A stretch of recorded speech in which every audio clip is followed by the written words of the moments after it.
တောင်နှစ်ချောင်းပဲရှိတဲ့ထူးဆန်းတဲ့လူမျိုးစုအကြောင်းကိုပြပြမယ်။သူတို့လူမျိုးစုတွေကအာဖရိကတိုက်ဇင်ဘာဘွေနိုင်ငံမှာနေကြတာ။အလဲရ6တော့3ချောင်းကမပါတော့ဘဲနဲ့ဘေး2ချောင်းပဲရှိသွားပြီးတော့ကျတော့ခြေမနဲ့ခြေတန်းလိုပုံစံမျိုးပါအဲ့လို2ချောင်းပဲရှိသွားပြီးတော့သူတို့တွေကအဲ့2ချောင်းနဲ့တစ်ပင်တက်တဲ့နေရာမှာအသုံးချရတယ်ဆိုပြီးသိရတာပေါ့နော်။အဲ့လူမျိုးစုကတော့ထူးဆန်းတဲ့ဒီဗီဇ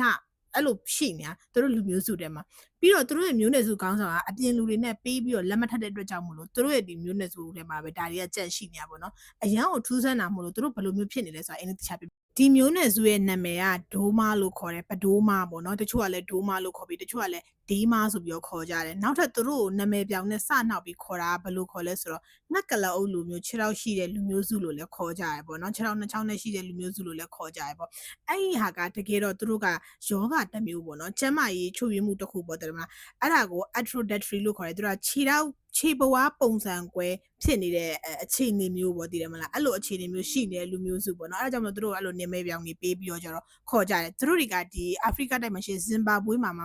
မြောက်ပိုင်းမှာပဲသူတို့ကနေကြတာအဲ့မြောက်ပိုင်းအချက်မှာအဲ့လူမျိုးစုကဒီကနေ့တည်းရှိနေတော့အခုနကပြောခဲ့သလိုဘာကြောင့်ဒီနေ့တည်းရှိနေဆိုတော့သူတို့လူမျိုးစုတွေက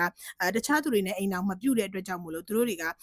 အခုချိန်ထိသူတို့ရဲ့မျိုးရိုးအစဉ်လာကိုထိုင်ဆက်ပြီးထိမ့်သိမ်းထားနိုင်တယ်လို့ပြောရပါပေါ့နော်ဒါပေမဲ့အဲ့လိုမျိုးပြောလို့သူတို့ကအိမ်လေးတို့ဆိုစဉ်းစားလိုက်မယ်ဟဲ့6ထောင်2ချောင်းပဲရှိတယ်သူတို့ကျမ်းမာရေးချုပ်ရင်းနေကြမှာပဲလို့တွေးမှာပေါ့နော်တိုးတော့အဲ့လိုသူတို့ကမတွေးဘူးသူတို့ကဒါကိုသူတို့ဝိညာဉ်ပိုင်းဆိုင်ရာအရာသူတို့ကဂုံယူကြတယ်ပြီးပြီလားဆိုလို့ရှိရင်ဒါကိုတစ်ပင်တက်တဲ့နေရာမှာတုံးကြတယ်ဒါကြီးကိုချုပ်ရင်းချက်တစ်ခုလို့သူတို့ကလုံးလုံးကိုမမြင်တာဒါကသူတို့ကိုဖရာသခင်ကပေးထားတဲ့ကောင်းချီးလိုပုံစံမျိုးလိုတောင်မှသူတို့ကလက်ခံပြီးတော့နေကြတာပေါ့နော်ဆိုတော့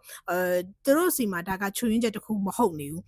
ဒါကလည်းသူတို့ဆက်ပြီးတော့ထိမ့်သိမ်းသွားရမယ်အရာတစ်ခုလိုပဲတတ်မှတ်ပြီးတော့ပြင်ပလူတွေနဲ့သူတို့ကမင်္ဂလာမဆောင်ကြပြီးတော့သူတို့လူမျိုးတွေရဲ့ဒီရိုးရာအရာပေါ့နော်တနေရာထဲမှာမနေဘဲနဲ့အဲ့လိုလှည့်လည်သွားလာပြီးနေကြတဲ့သူတွေပေါ့ပြောလို့ရှိရင်သူတို့ခုနကပြောခဲ့သလိုပေါ့နော်ဒါဖျားသခင်ကပေးတဲ့ဟာလို့သူတို့ကတတ်မှတ်ပြီးတော့ကျတော့ဂုဏ်ယူကြတယ်ပေါ့နောက်တစ်ခုကကျတော့အဲ့ဒါကိုသူတို့သူတို့ရဲ့ဘိုးဘီတွေကကြယ်တွေကနေဆင်းသက်လာတာပေါ့နော်အဲ့လိုဆင်းသက်လာတဲ့အတွက်ကြောင့်မလို့သူတို့စီမှာဒီလိုပုံစံမျိုးရှိနေတာပေါ့ငှက်နဲ့တူတဲ့အဲ့လိုခြေထောက်မျိုးတွေရှိနေတာပေါ့နော်အဲ့လိုမျိုးဆိုပြီးသူတို့မျိုးရိုးစင်ဆက်လိုက်အဲ့လိုလက်ဆင့်ကမ်းပြီးတော့ကိုသူတို့ကပုံမြင်အနေနဲ့သူတို့ပြောကြတာသူတို့ဖက်နှက်တွေရောင်းဖို့ဆိုတာလည်းလုံးဝ